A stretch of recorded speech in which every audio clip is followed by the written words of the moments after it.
Salut à tous, bienvenue sur The Max Rebo Collection. Aujourd'hui, nous accueillons le général Grievous pour un nouvel épisode de The Black Series Zone. Au-delà des classiques dimensions où l'homme projette ses pas, il en est une où l'imagination vous fait basculer dans un monde fantastique. Une dimension que seul le collectionneur peut appréhender. The Black Series Zone! Et c'est donc le général Grievous, le héros de ce nouvel épisode. Dévoilée lors du dernier Comic-Con, cette figurine était attendue comme un Graal. Sera-t-elle à la hauteur de toutes nos attentes et de toutes nos espérances? Réponse tout de suite. On commence tout d'abord par le blister de cette figurine qui n'a rien de révolutionnaire si ce n'est qu'il est plus gros qu'à l'accoutumée, un peu comme les figurines du garde gamoréen et plus récemment de Moloch. C'est une figurine qui est vendue 29,99. Nous avons droit à un joli visuel du général Grievous et ce n'est pas une exclusivité. Il y a donc un numéro D1 qui correspond à Deluxe One. Au dos du blister, nous retrouvons la biographie de ce tacticien hors pair, enfin jusqu'à ce qu'il rencontre un certain Obi-Wan Kenobi. Hello there! Avant de procéder à l'unboxing, je vous présente brièvement la Elite Series qui fera l'objet d'un petit comparatif, d'un versus avec la Black Series. Les Elite Series sont des figurines die-cast produites pour les magasins Disney Store.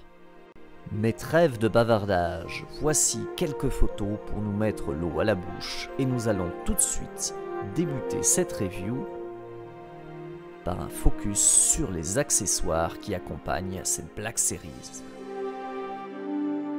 Grievous est accompagné de ses armes fétiches, à savoir les sabres laser qu'il vole aux Jedi qu'il a assassinés. Il y en a 4. Nous avons aussi un blaster DT-57 annihilateur, particulièrement bien fini. Je vous laisse admirer le travail de peinture, l'effet métallisé sur cette arme, ce qui n'est pas toujours le cas sur les armes accompagnant les figurines Black Series. Quant au sabre laser, on en a 2 bleus, 2 verts, et ce qu'il est important de savoir, c'est que les 4 lames sont amovibles. Vous pouvez ainsi ranger le sabre laser dans le fourreau prévu à cet effet et dissimulé dans la cape du général.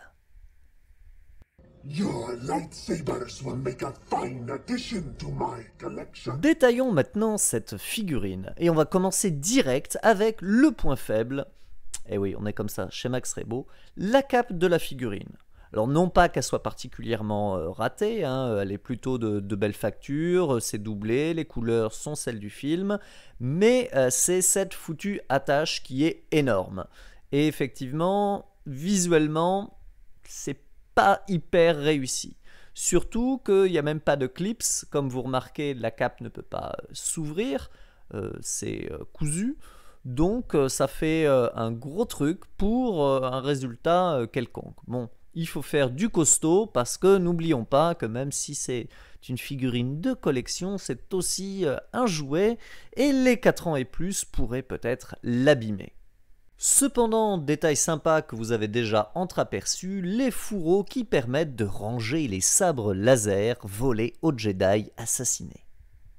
Mais rassurez-vous les amis, c'est le seul point noir de cette figurine car elle est d'excellente facture. Les proportions du film sont parfaitement respectées. Grievous a cette silhouette squelettique élancée. La figurine est beaucoup moins massive que la version Elite et elle bénéficie d'articulations de compète comme chaque figurine Black Series. La tête est sur une bille, elle peut donc tourner à 360. Le cou est aussi articulé, Grievous peut hocher de la tête et le pencher, comme dans le film. Mais c'est le travail sur les bras de la figurine qui est réellement impressionnant, car comme dans le film, Grievous peut se déboîter les épaules et scinder ses 2 bras en 4 pour combattre avec 4 sabres laser.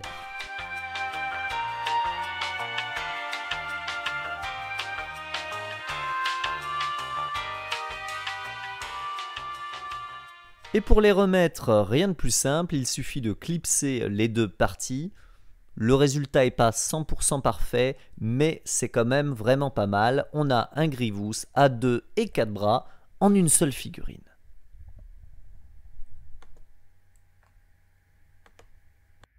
Concernant les autres articulations, c'est là encore plutôt bien fichu, bien pensé.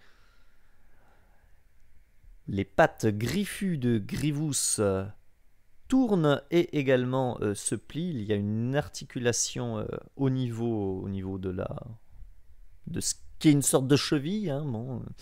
Voilà, vous avez vous avez deux articulations en bas et en haut du genou, ce qui fait qu'il peut effectivement bien plier la jambe et prendre ces poses très arachnéennes.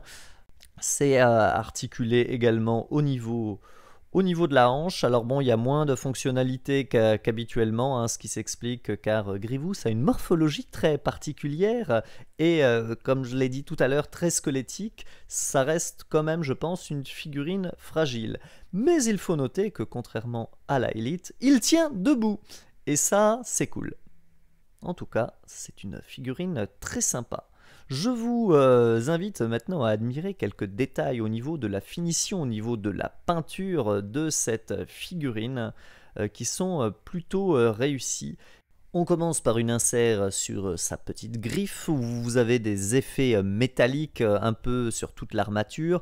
Bon, là, c'était aussi pour vous présenter le bras et les systèmes de clips. Le travail sur le torse est là particulièrement réussi niveau peinture et il en est de même sur le casque qui est l'une des vraies forces de cette figurine contrairement à la Elite Series où le travail pour le coup sur le casque de la figurine était beaucoup plus sommaire niveau peinture. Le casque est très détaillé, très bien fini et très joliment sculpté et peint. Tout comme le travail sur le cou et sur tous les mécanismes de ce cyborg avec tous les câbles, tous les fils qui dépassent. C'est vraiment une très belle figurine. J'espère que cette review vous a plu. N'hésitez pas à me dire dans les commentaires ce que vous pensez de cette figurine pour que nous en discutions. Et je vous dis à très bientôt sur The Max Rebo Collection.